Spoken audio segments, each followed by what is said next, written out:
Welcome to Creative Solutions. Today I am going to teach you how to make a database, provision a database in AWS. We'll be doing with MySQL Community Edition and we'll be creating it in a publicly accessible. So we'll be using our workbench to access the DB and we'll also be creating one database there. And accordingly you can also create tables. First of all, I'm going to teach you, you log in into an AWS account. You can just click here with the RDS. You get the relational database service here. I am in North Virginia region. You can be in any other region. No issues with that. The only thing which you need to take care of is that you try to use a T2 microsizer. I'll explain you later. Okay, let's start. I'll click on create database. When I click the database here, see everything which we do here is under free tier, so you will not be charged for anything else. So we'll first start with there are various types of database engine types. Aurora has two editions. One is MySQL, Postgres. Under those you guys you get provisioned and serverless. Serverless is basically infrequent access. You can use MySQL Community Edition with different engine versions. You can see same goes for SQL Server, Oracle, PostgreSQL, MariaDB. All the licensing costs are being managed by AWS and you will be charged accordingly for that. We are going to select MySQL and we'll be selecting free tier edition, so we are not charged anything for that. We'll name this creative solution DB and let's keep the username as admin and password as see, you can set a password, a strong password, alphanumeric. For now, just let's I'll keep a simple password here. DB instance size I'm selecting as T2 micro, so this comes under free tier. Storage type, it's 20 GB is okay. Enable auto storage scaling. It's under free tier and I will not need about 1000 GB, so I'll just remove that. See, multi-AZ deployment, if you are going for Aurora and other higher instances, you can go for a multi-AZ deployment so that you always have one instance of your database running. Like when you're in production, you would always want that. So in any case any availability zone goes down, you can have your database accessible to the application. See, additional connectivity configuration. Subnet group is basically, see what are the various subnets you allow them. Like if you have a private subnets and public subnets, you can select the subnet group accordingly, so that in a singular VPC you may have a public subnet, you may have private subnets, and according to route table you just want your database to be in the same VPC but in private subnet. You can select subnet group accordingly for that. You can create a new subnet group here also by clicking subnet groups here. It's a default one which I am using. It's automatically created for each VPC. I want the database to be publicly accessible. And in security groups, now I have selected the default security group, which is open all connection. But like, see, if you want the database to be publicly accessible, you can do one thing. To the security group, you can allow open all, only choose your own IP there. Like if you select your IP, it will be publicly accessible for your IP only and nothing else. You can select the port for the database. You can keep it anything else. Like the availability zone for North Virginia, there are 6 availability zones in North Virginia. You can select that.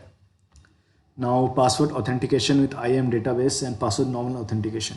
See, if I go with password with IAM database authentication, I will have to create a user and a role accordingly, and I will have to first log in there and then only I can log into database. Let's go to a simple route. Let's go for password authentication.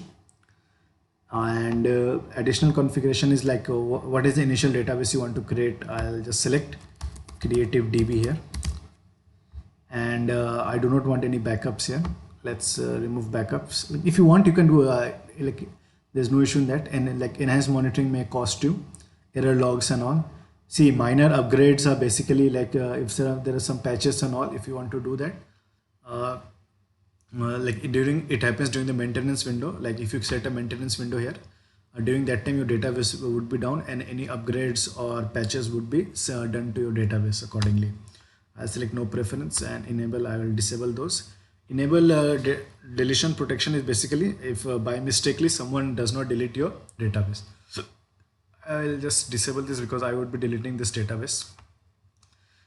To now the database is getting created. It takes actually some amount of time. See, I have one other DB running. I will wait for this DB to come up. I think it takes about 5 minutes, 5 to 7 minutes. Meanwhile, I am going to tell you more about a workbench. I am using a workbench called SQL Electron. I'll just show you. I'll just log out of the database, this one database which is created. See, in this workbench, you have a lot of advantage here. See, you can either connect with MySQL, Postgres, MS SQL, SQLite, Cassandra, and like if you're using AWS Aurora, accordingly you can check, you can go for AWS MySQL with this one, AWS Postgres SQL for this, and you can select the host name, ports, and if you're going through SSH tunnel, you can give your user and password accordingly for that. It's a good. Now to download the SQL Electron, you just type SQL Electron on Google. This link almost shows up, sqlelectron.github.io. You click on that and you can download the GUI version available for. If I click for download the GUI, it takes me to the GitHub page where, as you can see, there are various versions available here. For Mac.yaml, for Windows.exe is available, for Linux it's available .rpm, .deb. Like you can extract those and you can do the accordingly next steps. It's a good handy actually. It comes very handy when you are trying to create, and when you're trying to do across various different database, rather than having multiple workbench, you can do it through a single workbench. Like if you are going, see, there are various options, query editor and all. Like if you enable those, you can query your DB here only. Like you need to provision secrets and all, you can do with that. Let's see if the DB has come up or not. It's still creating. Okay, meanwhile I'll show you the security group part once here. I'll open this in a new tab here, and I'll show you what you need to do in future if you want the DB to be only publicly accessible. Now the DB is using VPC security default security group, which is open all connection. I'll just explain. Yes, this is the one which we are using now. If I just this is, as you see, it's default one. This is the one VPC uses if nothing is mentioned here. Now I'll go to inbound rules, and what you can do here is like all traffic, you can select all traffic, or you can select just a custom port or something, or you can do custom TCP and select just 3306, and I want the connection to be from anywhere or my IP or somewhat like something of different sort. You can do. I'll do cancel. Now let's I'll be deleting the database, so it does not matter much, but this is the way to go forward if you want to create a public DB but only accessible to you. And see, if you create a public DB, you can later on again by modifying the DB, you can convert them to private again. Private in the sense they will not be accessible outside this VPC, but you will not be able to change the subnet group. The database will be accessible across the VPC but not in a different subnet group. You can transfer. See, the DB is up now. I'll click on this. What I need to do is copy this endpoint. I'll copy this endpoint here. I'll go to SQL Electron workbench. See, you can use either this workbench or MySQL workbench. The steps are similar only. I'll click on add. I'll click creative solution DB. I'll select the DB type as MySQL. It automatically knows the port. I'll paste the endpoint here. Username I'll give admin. I'll give my password here. See, if you go with Postgres or not, it's better you mention the initial database. Like for Postgres, it's Postgres. For MySQL, it's MySQL almost. Like it's the default database it's created. Like I created creative solution DB. Let's check it's there or not. But for MySQL, it's not required. So I'll just click on test here.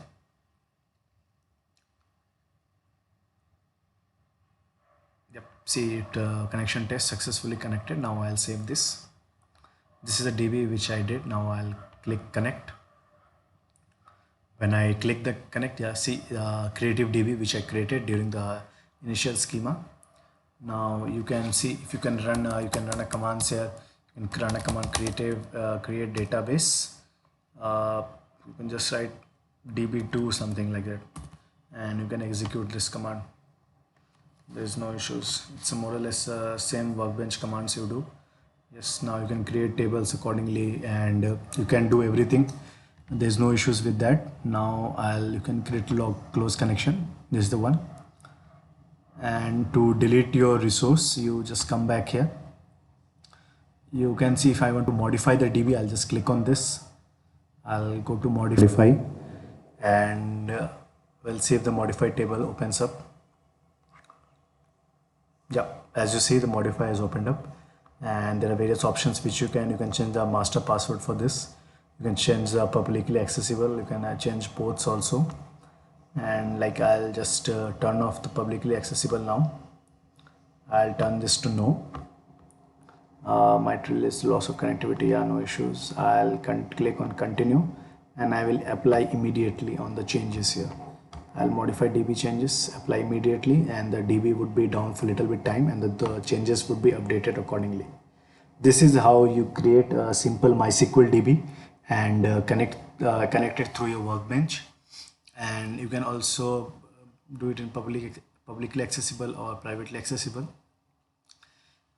Thank you for watching this video. Please like, share, subscribe. Thank you.